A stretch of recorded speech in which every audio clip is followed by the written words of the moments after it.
Teaser வந்து செம பங்கமாக இருந்தது. நிறைய பேர் விடாமுயற்சி பார்த்துட்டு படத்தில் மாசு இல்லை அது இல்லைன்னானுங்க. பட் குட் பாய் பேட் அக்லியில் பார்த்தீங்கன்னா படம் ஃபுல்லாகவே மாசாக தான் இருக்கும் போல். ஸோ வந்து ஏட்டர்ஸ்லாம் கொஞ்சம் சைலண்ட்டாக இருந்தால் நல்லது.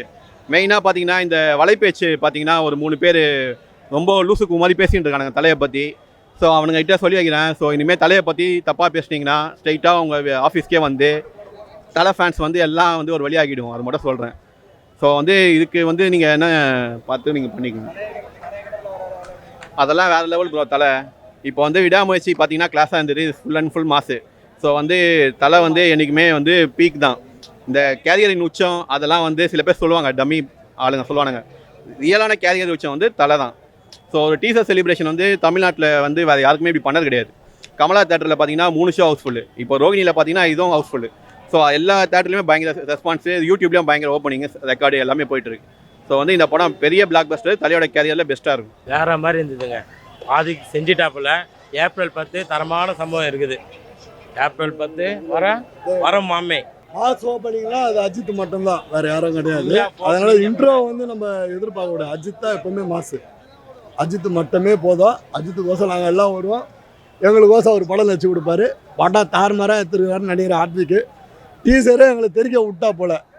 படத்துக்கு April 10 waiting. Stunt master Supreme Sundar சொன்னார், குட் பை அக்லிக்கு வந்து ஹால்ஸ் தான் நீங்கள் எடுத்துகிட்டு வரணும்னு. அதுவே பத்தாது. டீசருக்கே இது மாதிரி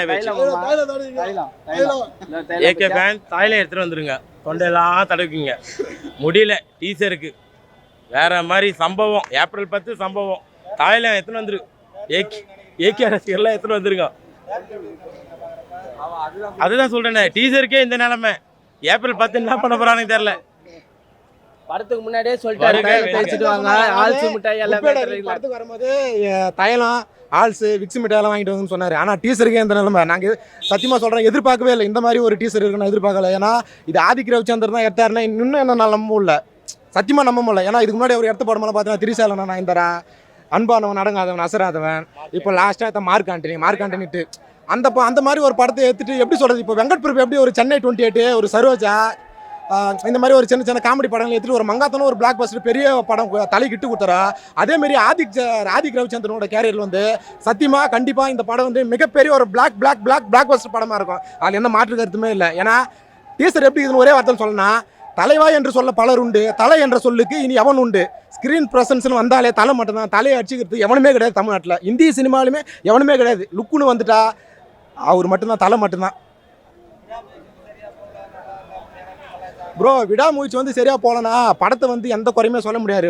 ஒரு தலை ஃபேனா, ஒரு தலை வெறியனா, ஒரு தலை விசுவாசியா விடாமுயற்சி படம் வந்து எப்படி இருக்கிற உண்மை நிலவரத்தை சொல்லிட்டோமா. நான் விடாமுயற்சி படம் வந்து விடாமுயற்சி படம் வந்து தலை ஃபேன்ஸ் வந்து சாட்டிஸ்ஃபை பண்ணலை. நான் ஒத்துக்கிறேன். ஏன் சாட்டிஸ்ஃபை பண்ணலைன்னா, ஒரு ஹாலிவுட் ரேஞ்சில் இருக்கிற ஒரு ஹீரோவை எடுத்துகிட்டு வந்து வந்து குடும்பத்தை பாருங்கள், ஆரோக்கியமாக இருங்க, சந்தோஷமாக இருங்க, மனைவியை பாருங்கள், விட்டு கொடுக்காதீங்க அப்படின்னு ஒரு படம் எடுத்துக்கனால ஏற்றுக்க முடியல. அவர் எப்படி சொல்கிறது, ஒரு ஹீரோனா வந்து பந்தா ஒரு கார் விட்டு இறங்கினா தரையில் தூசு பறக்கும், டோர் பறக்கும். ஒரு மாசான இப்போ மங்காத்தாவில் பார்த்தாலும் ஒரு இப்படி ஒரு மாஸ் என்ட்ரியாக ஒரு வரத்தால அந்த மாதிரி எதுவுமே ஒரு மாஸ் என்ட்ரி இல்லை. ஒரு மாஸ் அவர் எவ்வளோ பெரிய ஒரு ஹீரோ, அவருக்கு வந்து ஒரு மாஸ் பிஜிஎம் இல்லை படத்தில்.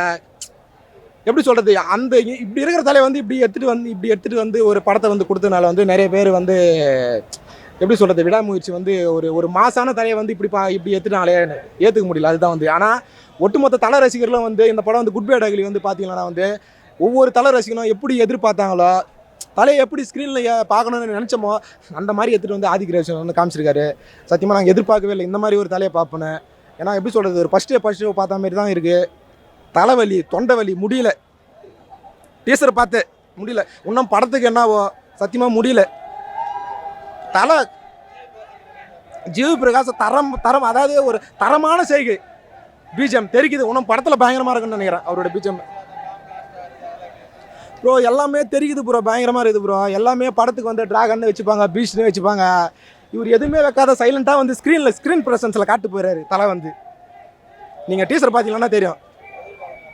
புரியல ப்ரோ, ரொம்ப எதிர்பார்க்குறேன் ப்ரோ. எதிர்பார்த்ததை விட தாண்டி போயிடுச்சுப்பா டீசர். என்ன எதிர்பார்த்தமோ அதையும் தாண்டி கொடுத்துட்டார் Adhik Ravichandran. Love you Ajith sir, thank you Adhik Ravichandran, thank you GV Prakash sir.